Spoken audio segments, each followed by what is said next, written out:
예수님이 이 땅에 계셨을 때 유대인들 또 대제사장들,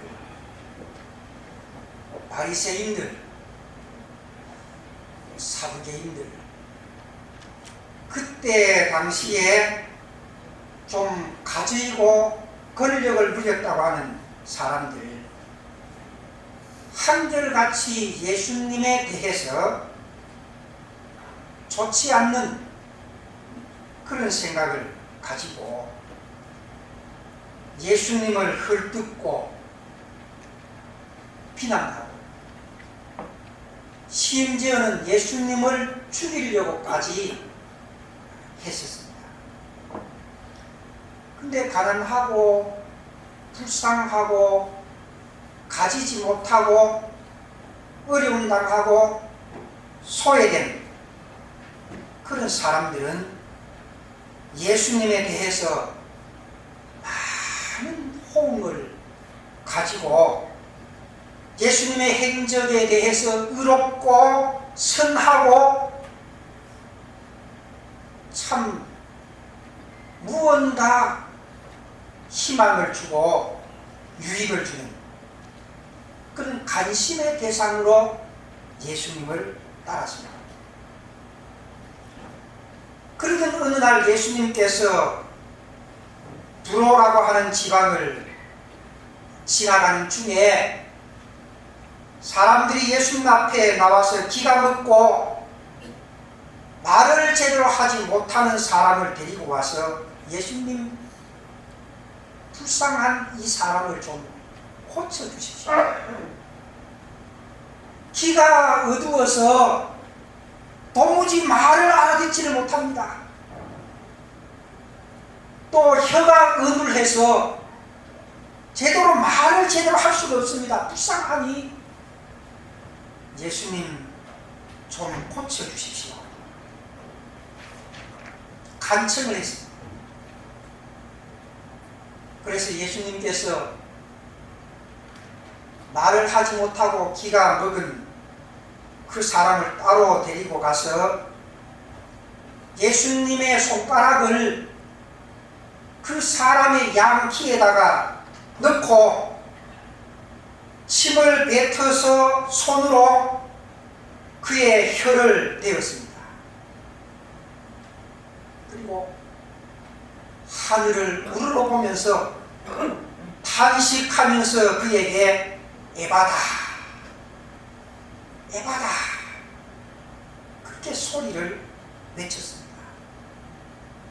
에바다라는 말은 열린다 하는 그런 말입니다. 막혀진 귀가 열리고 말하지 못하는 말문이 열린다 하는 그런 뜻입니다. 그래서 35절 말씀 가운데 보면 그의 귀가 열리고 혀가 맺힌 것이 곧 풀려 말이 분명하여졌더라. 귀가 먹어서 다른 사람들하고 제대로 잘 이야기가 안 됩니다. 말을 잘 못해서 다른 사람하고 같이 어울릴 수가 잘 없습니다. 정상적인 생활을 잘 할 수가 없는 그런 사람. 근데 예수님께서 말을 할 수 있도록 고쳐주시고 말을 알아들을 수 있도록 귀가 열리게 주어서 이 사람이 정상적으로 사회생활, 정상적으로 생활을 할 수가 있게 되었다는 것입니다. 에바다 하시니 곧바로 정상적으로 고침을 받고 생활할 수가 있습니다. 그래서 오늘은 에바다의 기적이라고 하는 그런 제목으로 말씀의 은혜를 나누자 합니다. 이제 2월달이 되면 아마 구정이 있습니다. 우리나라의 명절 중에는 최고의 명절이라고 그렇게 생각을 합니다. 근데 구정 명절이 되면 공장에서 일하는 직원들도 고향에 가고, 회사에서 일하는 직원들도 고향에 가고, 그러다 보니까 명절 때가 되면 회사 문도 닫고 공장 문도 닫습니다. 문을 닫으니까 일이 제대로 잘 안 되지요, 정상적으로. 근데 명절이 끝나면 고향에 갔던 직원들이 공장으로 돌아오고 회사로 돌아와서 문을 엽니다. 문을 열면 공장의 모든 그 기계들이 정상적으로 잘 돌아가죠. 또 회사의 업무가 정상적으로 잘 돌아갑니다. 이와 마찬가지로 예수 믿고 신앙생활하는 모든 성도들이 정상적으로 신앙생활을 잘 하려고 하면 세 가지 예바가, 세 가지 문이 열려야 정상적으로 신앙생활을 잘 할 수가 있는 줄로 믿습니다. 세 가지 문이 잘 열려야 되는데, 그 세 가지 문이 뭐냐? 그 첫 번째는 마음의 문이 열려야 됩니다. 여러분 눈에 보이지 않지만 마음이라고 하는 것이 다 있습니다. 신목사에게도 마음이 있습니다. 여러분들에게도 마음이 있습니다. 근데 마음의 문이 열려야 정상적으로 신앙생활을 할 수가 있다는 것입니다. 마음의 문이 열려야 은혜도 받을 수가 있고, 마음의 문이 열려야 말씀도 아멘으로 받을 수가 있고, 마음의 문이 열려야 우리의 심령의 변화가 일어나는 줄로 믿습니다. 할렐루야. 요한계시록 3장 20절 말씀 가운데 보면 이런 말씀이 있습니다. 볼지어다 내가 문 밖에서 두드리노니 누구든지 내 음성을 듣고 문을 열면, 문을 열면, 여기에서 문이 뭔 문입니까? 철문입니까? 샷단문입니까? 여기에서 말하는 문을 열면 한 이 문은 곧바로 마음의 문을 말합니다. 여러분들 마음속에 있는 이 마음의 문을 열면 내가 그에게로 들어가, 여기에서 내가 누구지요? 예수님이, 우리가 마음의 문을 열면 예수님이 우리의 마음속에 들어와서 그와 더불어 먹고 그는 나와 더불어 먹으리라. 영조의 관계가, 하나님과의 원만한 관계가 이루어진다는 것을 여기에서 말해주고 있습니다. 그래서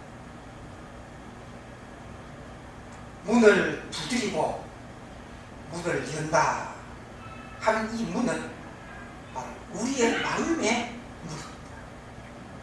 그래서 사람들이 마음의 문을 활짝 열고 예수님을 영접하면 그때부터 정상적인 신앙생활이 이루어지게 되는 것입니다. 교회에 와서 앉아있다고 할지라도 마음의 문을 꽉 닫아버리면 하나님과의 영도의 관계가 이루어지지 않는 겁니다. 마음의 문을 활짝 열고 내 마음속에 예수를 진심으로 영접하면 그때부터 하나님과의 관계가 정상적으로 이루어지게 된다는 거죠. 그래서 요한복음 1장 12절 말씀 가운데 영접하는 자 곧 그 이름을 믿는 자에게는 하나님의 자녀가 되는 권세를 주셨으니, 교회에 나온다고 해서 다 하나님의 자녀가 되는 것이 아니라 마음의 문을 열고 예수님을 내 마음속에 영접하는 자 곧 그 이름을 믿는 자에게는 하나님의 자녀가 되는 권세를 주셨으니 이는 혈통으로나 육정으로나 사람의 뜻으로 나지 아니하고 오직 하나님께로부터 난 자들이니라. 바로 예수를 내 마음속에 영접한 자만이 거듭난 자라는 말입니다. 예수를 내 마음속에 영접한 자만이 하나님의 자녀가 되는 그런 권세를 받게 되는 겁니다. 이것은 혈통으로나 육적으로나 사람의 뜻으로 되는 것이 아니라 하나님께로부터 난 자비라. 그렇게 말합니다. 마음의 문을 열고 예수님을 내 마음속에 영접하는 그런 성도들이 되시기를 주님의 이름으로 축원합니다. 그러니까 오늘날 마음의 문이 열렸는지 안 열렸는지 우리는 잘 모르잖아요. 다 같이 예배당에 와서 앉아서 예배를 드리니까 누구가 마음의 문이 열렸는지 누구가 마음의 문이 아직도 열리지 않았는지 우리는 잘 모르지만, 그러나 분명한 사실은 하나님께서 볼 때에 마음의 문이 열리면 하나님의 놀라운 은혜의 역사, 하나님의 놀라운 변화의 역사가 일어나는 줄로 믿습니다. 왜 그런가? 바로 믿음의 자리, 신앙의 자리가 바로 마음입니다. 그래서 우리가 예수 그리스도를 마음속에 영접하는 거예요. 그래서 우리의 마음속에 영접한 그 예수 그리스도가 자리한 그 자리가 바로 마음이기 때문에 마음의 문을 열고 예수를 영접하는 것은 곧바로 신앙의 출발입니다. 그러므로 오늘 우리에 속한 모든 성도들 마음의 문을 활짝 열고 선포되어지는 하나님의 말씀을 아멘으로 받고 기쁨으로 받아서 정상적으로 하나님과의 관계가 유지되어져서 신앙생활이 정상적으로 이루어지는 여러분들이 되시기를 주님의 이름으로 축원합니다. 두 번째는 입술의 문이 열려야 됩니다. 입술의 문이 열려야 됩니다. 신앙생활은 하나님의 도우심으로 하는 것입니다. 신앙생활은 하나님의 은혜로 하는 것입니다. 또 신앙생활은 하나님이 주시는 힘으로 하는 것입니다. 내 힘으로 신앙생활, 내 어떤 생각으로 신앙생활 제대로 되는 것이 아니라 하나님께서 도와주시고 하나님께서 은혜를 주시고 하나님께서 나에게 힘을 줄 때에 우리가 신앙생활을 정상적으로 잘 할 수가 있는데, 그러려고 하면 입술을 열어서 하나님 앞에 부르짖어 기도하는 것이 아주 중요합니다. 입술의 문을 연다는 말은 하나님 앞에 입을 벌려서 기도한다는 그런 의미입니다. 예수님께서도 하나님과 동등된 그런 분이시지만은 하나님 앞에 입술의 문을 열어서 기도했던 것을 수없이 많이 볼 수가 있습니다. 밤마다 감람산에 가셔서 하나님 앞에 부르짖어 기도하신 그런 모습, 제자들을 보고 기도하라고 가르쳐준 그런 모습을 통해서 하나님과 동등하신 예수님이지만은 예수님께서도 열심히 입술의 문을 열고 기도했던 모습을 봅니다. 오늘 본문 34절 말씀 가운데 보면 하늘을 우러러 탄식하시며, 하늘을 우러러 탄식하시며, 하늘을 우러러 탄식했다는 이 말을 주석가들이 이렇게 주석을 합니다. 하늘을 우러러 한탄하는 마음으로 하나님 앞에 기도했다. 왜 한탄하는 마음으로 기도했을까요? 키가 어두워서 듣지 못해, 말이 어눌해서 말을 제대로 할 수가 없으니까 얼마나 그 사람이 답답했어요. 그래서 예수님께서 그 사람의 답답한 심정을 하나님 앞에 탄식하는 마음으로 기도했다는 그런 의미입니다. 마가복음 6장 41절 말씀 가운데 예수께서 떡 5개와 물고기 2마리를 가지사 하늘을 우러러 축사하셨다. 그 말. 하늘을 우러러 축사하셨다. 하늘을 우러러 축복 기도를 하셨다. 그런 말. 그래서 예수님께서 하늘을 우러러 탄식했다는 말이나 하늘을 우러러 축사했다는 말이나 똑같이 하나님 앞에 기도했다 하는 그런 의미. 그러므로 오늘 우리들도 신앙 생활을 잘하기 위해서는 입술의 문을 열어서 하나님 앞에 부르짖어 기도해야 하는 거죠. 신앙생활을 하루 이틀 하는 것이 아닙니다. 신앙생활은 1, 2년 하고 졸업하는 것이 아닙니다. 내가 예수를 마음속에 영접하는 그날부터 주님 앞에 서는 그날까지 우리는 계속해서 끊임없이 날마다 하나님의 나라를 바라보고 신앙생활해야 되는 사람들이기 때문에 우리는 중간에 낙심하거나 실망하면 안 됩니다. 중간에 낙심하고 실망하면 믿음이 떨어져 버리고 말게 됩니다. 그렇지 않도록 하기 위해서는 항상 우리는 하나님 앞에 기도해야 될 필요성이 있다는 겁니다. 언제 내 믿음이 약해질지, 언제 내 믿음이 떨어질지 흔들리지 않을 수가 없어요. 그렇기 때문에 우리가 정상적으로 신앙생활을 잘 하려고 하면 입술의 문을 열어서 정신을 바짝 차리고 날마다 근신해서 깨어서 기도하는 그런 성도들이 되시기를 주님의 이름으로 축원합니다. 베드로전서 4장 7절 말씀 가운데 보면 만물의 마지막이 가까이 왔으니 그러므로 너희는 정신을 차리고 근신하여 기도해라. 오늘 우리는 모두가 다 말세를 살아가고 있는 사람들, 만물의 마지막이 가까운 때를 살아가고 있는 오늘 우리들 정신을 바짝 차리고 근신해서 기도하라고 그렇게 말씀을 해 주고 있습니다. 항상 기도하고 합심해서 기도하고 골방에서 기도하고 성전에 나와서 기도하고 자신을 위해서도 기도하고 가정을 위해서도 기도하고 교회를 위해서도 기도하고 나라를 위해서도 기도하고 이웃을 위해서도 기도하고 병든 자를 위해서 기도하고 가난한 사람들을 위해서 기도하고 소외된 사람들을 위해서도 기도하고 어려움 당하는 자를 위해서도 기도하시기를 바랍니다.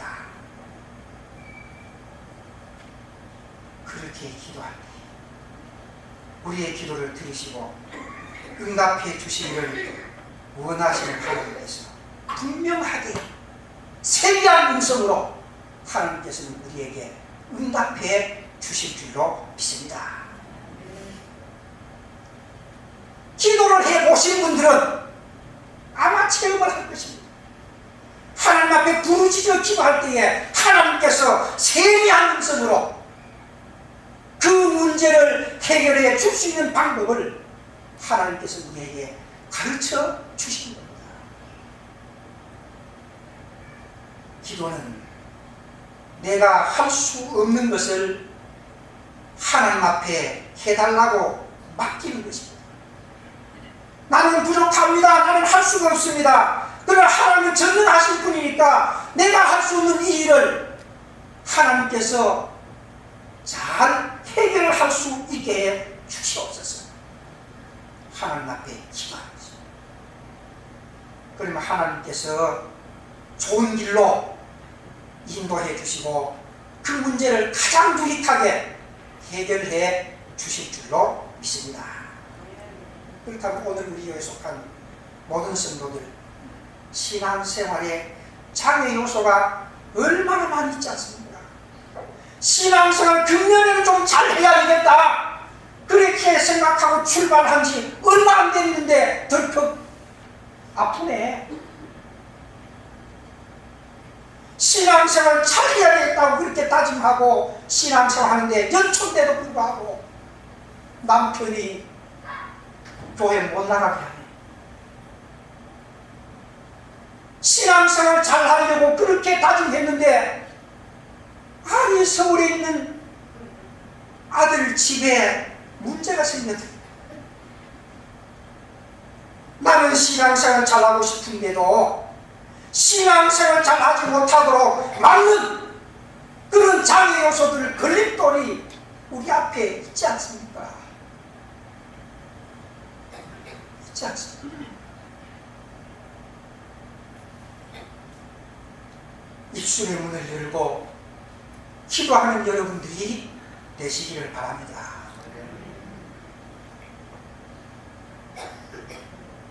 자꾸만 말로만 왜 이렇지? 왜 안 되지? 왜 이런 문제가 내 앞에 일어나지? 그렇게만 생각하면 자꾸 믿음이 떨어져요. 그런 문제가 내 앞에 일어났을 때에 하나님께서 나에게 기도하는 신호다, 그렇게 생각하고 하나님 앞에 나와서 기도하는 겁니다. 골방에 들어가서 기도하는 겁니다. 내하고 통하는 사람에게 집사님, 내가 이런 어려움을 당하니 집사님 나를 위해서 기도 좀 해주십시오. 목사님 기도 좀 해주십시오. 장로님 기도 좀 해주십시오. 우리 같이 기도합시다. 기도의 제목을 놓고 하나님 앞에 기도하는 겁니다. 기도하면 하나님께서 피할 길을 주시든지, 그 어려운 문제를 해결할 수 있는 믿음을 주시든지, 아니면 좋은 길로 그 문제를 해결해 주실 줄로 확실히 믿습니다. 아멘. 할렐루야. 아멘. 여러분들 지금까지 신앙생활을 쭉 해보면서 한번 지난 날 한번 살펴보십시오. 생각해 보십시오. 어려운 문제가 닥쳤을 때 하나님 앞에 부르짖어 기도했을 때에 그 문제가 해결이 되어졌는지, 해결이 안 되어지고 더 안 된 방향으로 그렇게 했는지 한번 살펴보십시오. 하나님 앞에 입술의 문을 열고 부르짖어 기도하면 하나님께서는 좋은 길로 우리를 인도해 주시는 하나님인 줄로 믿고, 하나님 앞에 입술의 문을 열고 기도할 수 있는 여러분들이 되시기를 주님의 이름으로 축원합니다. 세 번째는 전도의 문을 열어입니다. 전도의 문을 열어입니다. 하나님의 구원 역사는 하나님의 단독적인 역사입니다. 이걸 잘 아세요. 하나님께서 우리의 생명을 구원해 주시는 것은 궁극적으로는 하나님 혼자만 할 수 있는 일이라는 말입니다. 그러나 구원 역사의 방법은 아주 다양합니다. 구원 역사의 방법은 아주 다양합니다. 그 구원 역사의 아주 다양한 방법 가운데 대표적인 것이 뭐냐? 전도입니다. 전도. 사람이 정상적인 사람이 되려고 하면 눈도 있어야 되고, 귀도 있어야 되고, 입도 있어야 되고, 손도 있어야 되고, 다리도 있어야 되고, 이 오장육부가 있어야 정상적으로 생활을 해나갈 수가 있는 것처럼, 우리가 정상적인 교회 생활, 정상적인 신앙 생활도 이런 지체들이 있어요. 교회 생활을 하는데 목사라고 하는 지체가 없으면 여러분들이 교회 생활을 정상적으로 할 수가 없어요. 교회 생활을 하는데 장로라고 하는 지체가 없으면 여러분들이 교회 생활을 제대로 해나갈 수가 없어요. 교회 생활 해나가는데 딴 데 혼자만 있으면 교회 생활, 신앙 생활을 제대로 잘 해나갈 수가 없어요. 설교를 들을 수가 없고, 딴 데 혼자만 있으면 어떻게 우리가 신앙 생활을 제대로 해나갈 수가 있고 교회 생활을 제대로 해나갈 수가 있어요. 교회라고 하는 공동체는 바로 지체들이 모여서 교회 생활을 하고 신앙 생활을 하기 때문에 교회는 목사도 필요하고, 장로님도 필요하고, 권사님도 필요하고, 집사님도 필요하고, 주일학교 학생들도 필요하고, 가르치는 교사들도 필요하고, 찬양대원도 필요하고, 운전하는 분도 필요하고, 주방에서 일하는 봉사 부원들도 필요하고, 다 필요한 거예요. 그래서 그분들이 같이 모여서 하나님의 공동체 생활을 해나갈 때에 정상적인 교회 생활, 정상적인 신앙 생활을 해나갈 수가 있다고 한다면은 우리가 전도의 문을 열어서 열심히 전도해서 교회에 예수 믿는 사람들이 많아져야 교회 생활도 신앙생활도 정상적으로 할 수가 있다. 여러분 보세요. 대창중학교, 대창고등학교, 단학교 마찬가지. 대창중학교, 대창고등학교가 돈이 많아서 17빌딩으로 멋지게 학교를 지었어요. 근데 또 멋진 선생님이 왔어요. 근데 학생이 하나도 없어요. 정상적인 학교 생활이 됩니까? 그게 안 돼요. 건물은 뭐 멋져.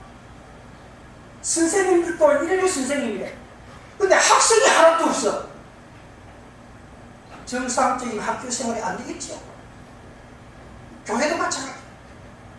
아무리 건물이 좋다고 할지라도, 아무리 시스템이 좋다고 할지라도 성도들이 없으면 정상적인 교회 생활 안 되는 거죠.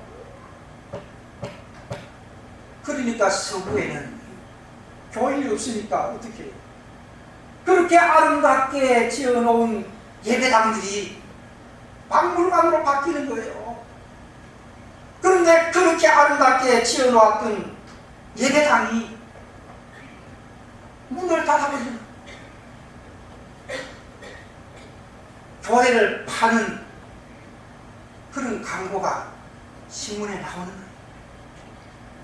교인들이 없다가 보니까 신앙생활, 교회생활을 제대로 할 수가 없다. 학생이 있어야 학교생활이 정상적으로 이루어지듯이 교회는 성도들이 있어야 신앙생활, 교회생활이 정상적으로 이루어진다는 것을 생각해 볼 때에 전도의 문을 열어서 예수 안 믿는 이웃집에 전도하고, 예수 안 믿는 친구에게 전도하고, 예수 안 믿는 세상 사람들에게 전도해야 정상적인 신앙생활을 할 수가 있다는 것입니다. 골로새서 4장 3절 말씀 가운데 보면 이런 말씀이 있어요. 하나님이 전도할 문을 우리에게 열어주사, 전도할 문을 우리에게 열어주사 그리스도의 비밀을 말하게 하시기를 구하라. 우리 이웃집에 예수가 안 믿습니다. 하나님 나에게 전도할 문을 열어주셔서 우리 이웃집이 예수 안 믿는데 예수 믿을 수 있도록 전도할 수 있게 해주십시오. 그렇게 기도하라는 말이죠. 하나님이 전도할 문을 우리에게 열어주사 그리스도의 비밀을 말하게 하시기를 구하라. 사도행전 1장 8절 말씀 가운데 오직 성령이 너희에게 임하시면 너희가 권능을 받고 예루살렘과 온 유대와 사마리아와 땅끝까지 이르러 내 증인이 되리라.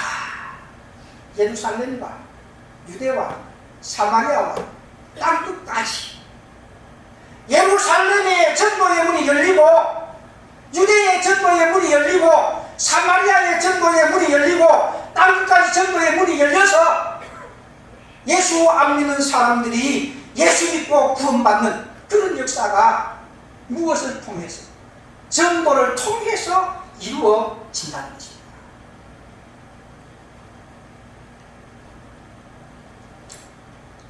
이방인의 선교사 바울을 통해서 소아시아의 전도의 문이 열립니다. 이방 선교사 바울을 통해서 유럽의 전도의 문이 열립니다. 그래서 한때 유럽은 기독교의 전성시대가 이루어진 겁니다. 유럽에서 예수를 믿고 하나님을 믿는 믿음의 사람들이, 청교도들이 아메리카에 전도의 문을 엽니다. 그래서 미국의 복음이 전파됩니다. 미국에 예수 믿고 신앙생활하는 사람들이 불교 믿고 제사 지내는 이 조선 땅에 전도의 문을 엽니다. 그래서 아펜셀러, 토마스 목사, 또 언더우드, 또 알렌 의료 선교사, 그분들이 조선 땅에 들어와서 학교를 세우고 병원을 짓고 학생들을 가르치고 복음의 문이 열려져서 지금 한국에는 수많은 사람들이 예수를 믿습니다. 그리고 한국의 목사님들이 다른 나라에 가서 복음을 전해야 되겠다, 그 나라의 전도의 문을 열어야 되겠다, 그렇게 생각하고 선교사로서 헌신을 다짐하고 100여 개 국가에 나가서 1200명의 선교사들이 복음의 문을 열고 복음을 전파하고 있습니다. 우리 교회도 캄보디아에 복음의 문을 열기 위해서 지금 개척교회를 지금 건축하고 있습니다. 거의 다 교회가 완공이 되어져 가고 있습니다. 1층 그 로비 복도에 보면 사진을 찍어서 거기에 게시를 해 놓았습니다. 나는 그래도 매일매일 카톡 보고 그 사진 오면 그 사진 인쇄해가지고 이렇게 붙여놓는데 우리 교인들은 그거 보는가 모르겠네. 잘 모르겠네. 보기는 뭡니까?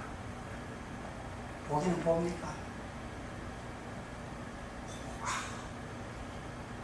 우리 교회가 이런 일을 하고 캄보디아에 복음의 문을 열어서 우리 교회가 개척한 그 교회 지역에 살고 있는 사람들이 예수 믿고 구원받는 그런 구원의 역사가 우리 교회에서 지금 하고 있구나, 이런 걸 생각하면 나는 너무너무 기뻐요. 나는 너무너무 좋아요. 누구 이름 내는 거 아닙니다. 누구 생색 내는 거 아닙니다. 그 캄보디아에 살고 있는 사람들이 우리 예천 제1교회도 잘 알지 못합니다. 얼굴도 잘 모릅니다. 그 사람한테 대접받기 위한 것도 아니고 생색 내는 것도 아니고 다만 캄보디아에 복음의 문을 열어서 죽어져가는 생명들을 구원해내야 된다는 그런 마음밖에 뿐이죠. 우리는. 그러므로 오늘 우리들도 안 믿는 이웃 사람들에게 전도의 문을 열어서 구원의 역사를 이루어 나가는 이 전도하는 일에 열심히 할 수 있는 여러분들이 되시기를 주님의 이름으로 축원합니다. 제 말씀을 맺겠습니다. 마음의 문을 열고 예수님을 진심으로 내 마음속에 영접하고 하나님의 말씀을 듣고 아멘으로 받아들이고 입술의 문을 열어서 부르짖어 기도해서 능력과 전도의 문을 열어서 때를 얻든지 못 얻든지 담대하게 전도해서 정상적으로 신앙생활을 잘 감당해 나갈 수 있는 사랑하는 성도들이 되시기를 주님의 이름으로 축원합니다.